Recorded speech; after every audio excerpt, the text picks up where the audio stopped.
All right, everyone, linguistics are very, very important within propaganda. Always remember, when you're looking at something presented by a government, corporate media, or whatever, when they say Patriot Act or quality filter or land expropriation, always question whether that's actually an accurate label or whether there's a much more simple pre-existing way to actually define it. Quality filter is just a censorship filter. Land expropriation is nothing more than stealing and is, in fact, an offshoot of communist rhetoric. In the most literal sense, it's stealing. What's happening in South Africa right now is that a government that leans heavily to the left is stealing people's land based on the color of their skin in order to right wrongs, do justice for things that happened a very, very long time ago involving nobody alive today. That's what's happening. It's basically like when people say they want reparations here in the US for slavery.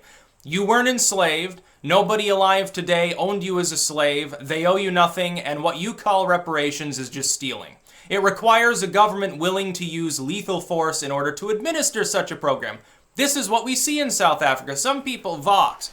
Trump has successfully, with his one statement on South Africa's expropriation campaign, has managed to get his corporate media opposition to support the concept of stealing people's land without compensation. Now, when you compare that to their ire at him suggesting that eminent domain could be useful, it's very, very funny indeed. I suggest that you compare those two statements. Very funny. Vox came out and is essentially insinuating that the only people who have a problem with what's going on in South Africa, which is the stealing of land based on someone's fucking race, have to be white nationalists. They're attempting to strawman the argument that's actually being made. There are two separate components here. One, and they're trying to combine the two. One comes from people like myself. I am looking at South Africa and I am seeing this could cause a civil war. It will almost certainly cause economic problems. It is morally wrong. It should be condemned by the entire Western world. It's unacceptable to dream up a situation in which a country would steal private property without compensation of any meaningful kind from people based on what their ancestors did. That's unacceptable. In fact, if you look at the concept of punishing people for what their ancestors did, it's not even the globalist world order that exists condemns the very concept of this basic schema being used. The second component is a claim from people who tend to be nationalistic. They tend to be, although not all of them, because they've convinced some people that aren't white nationalists at all that it's true. And that's the concept of an ongoing genocide of white farmers in South Africa. I would say this with regards to that claim. The death rate is not high enough to constitute a genocide. However, it is high enough to look at it as a discrepancy in numerics. That is, the number of people who are white and farmers being killed, even though South Africa has a sky-high overall murder rate, is incommensurate. It is excessive. There is a statistical anomaly there that can only be accounted for by the fact that the South African government, by and large, has ignored the problem. It ignores the problem largely. I think it's economic in some cases, in large part. Look, if you crack down on the farm murders, what will end up happening is that Julius Malema and his hardliners will say, look, the ANC doesn't favor black Africans and is trying to make you out to be villains or something. It's pure politics in some cases. And it was funny. And Lauren Southern pointed this out yesterday, that some people were literally using Malema to fact check whether farm murders were excessive, to fact check whether this rose to the level of stealing. You're saying that a literally genocidal maniac who wants to force white farmers out entirely, not just take their fallow land, not just take part of their land, which is itself bad enough, not just show up with guns and hopefully encourage them to leave their land, but to show up and just blow their head off and steal everything from them. You think that that's a proper fact-checking resource? And no wonder you like Snopes. The fact is that Malema wanders around with fucking all red clothes on like a shitty Maduro ripoff with little communist insignia all over him, openly proclaims communism and flies the hammer and sickle 1984 style. He is not to be trusted in any way, shape, or form with regards to fact-checking. What are you smoking? You gotta be higher than a kite to actually take what he says seriously. The ANC thinks he's crazy. The ANC is stealing people's land based on the color of their skin. In what realm of reality is that not a racist program? And then people will say, well, racism requires institutional power. Who has the institutional power in South Africa? What is the racial component of the ANC that runs South Africa? Is it overwhelmingly black? Oh, that's right, it is. So who has the institutional power? Yes, a bunch of Boer farmers. They have the institutional power. They're a tiny minority. They're being forced off of some of their land already at gunpoint. They do face repercussions in some cases for being white, not as part of an organized government-sponsored genocide, but it is in something just as insidious, which is that the government doesn't care about them enough to say anything or intervene when they are abused. If this were happening to black people here, you'd say, well, cop killings are excessive. Black Lives Matter and stuff. Okay, yeah, based on race, right? Why not in South Africa? A racial minority is getting abused by a literally socialist government. It's real socialism, just like Venezuela, just like Nicaragua, where Ortega is now assassinating people. That's real socialism. The only alternative that even has political viability there is literal communism. You've got a socialist order there. It is overwhelmingly black.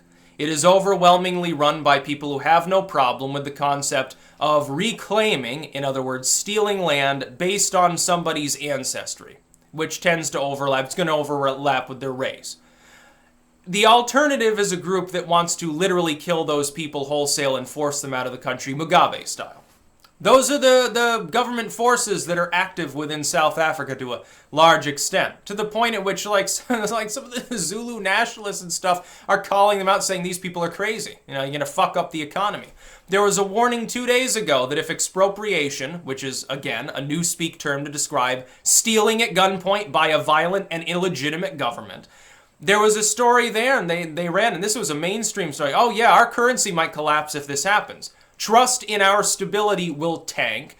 Our currency will be worth bullshit. Our development will go into hyperdrive backwards, and we will fall deeper and deeper into poverty and despair, to the point where we might end up the next fucking Zimbabwe. That's what they're warning of, and this is coming from mainstream sources. It's not coming from some white nationalist newspaper.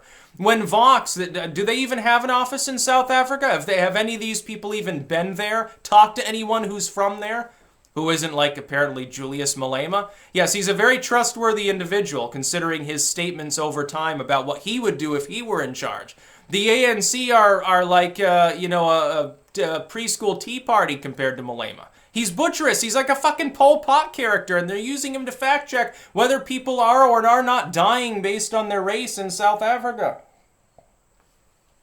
Anyone proclaiming that you have to have any fucking element of white supremacy in mind to condemn the killing of people based on their race is fucking ludicrous.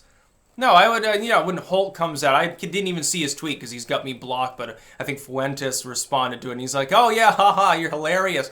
Basically, it's like, a carnival at this point. It's fucking comedy. It's comedy to watch Vox and HuffPo and these groups bend over backwards to talk to Malema and describe this as justice. Well, they're just giving land back to who it was stolen from. You're the ones stealing land. The people who hold it today weren't involved in grabbing that land in the first place. You're going to end up destroying the country of South Africa, and then you watch what'll happen. Number one, these people are saying, well, it's decolonization, so it's good. Okay, go and talk about the modern-day colonial movement by China, another communist front, over in East Africa, and how people are suffering there in company towns where they're paid 2 fucking cents an hour. Why don't you talk about something that's contemporary instead of some land grab from a fucking century ago that no longer has modern relevance, number one. Number two, if this fucks the country, if South Africa falls into despair, you know who they're going to blame? They're going to blame the white farmers. Somehow it'll be their fault. Just like the socialists blame the CIA for every problem in Venezuela or in Nicaragua.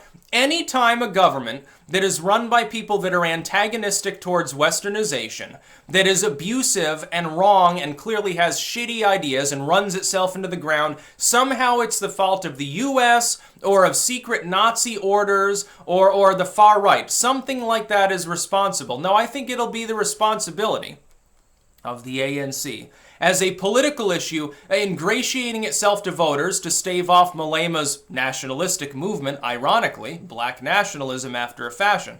Or I should say certain tribal nationalism. I think they're antagonistic towards the Zulu King, among other factions within South Africa, if I remember correctly. Caracal, of course, weighed in on this, saying, hey, there's no such thing as cultural homogeneity within the context of South Africa. It's going to be the case among white people there, too. I think it's despicable. You've got people who supposedly are journalistic. Supposedly like, yeah, I believe in westernization and representative government. So you're saying, but it's okay to steal land from someone because they're white. What if it were because they were black? What if some European countries like, hey, this enclave of Africans moved here 1,000 years ago and they became wealthy. They were like really merchants or whatever. And they've got a lot of land. They've got a castle and everything. We're going to take that back because you stole it from our ancestors. What do you think these people would be saying? I don't think they would like it very much. I think they'd have a problem with it.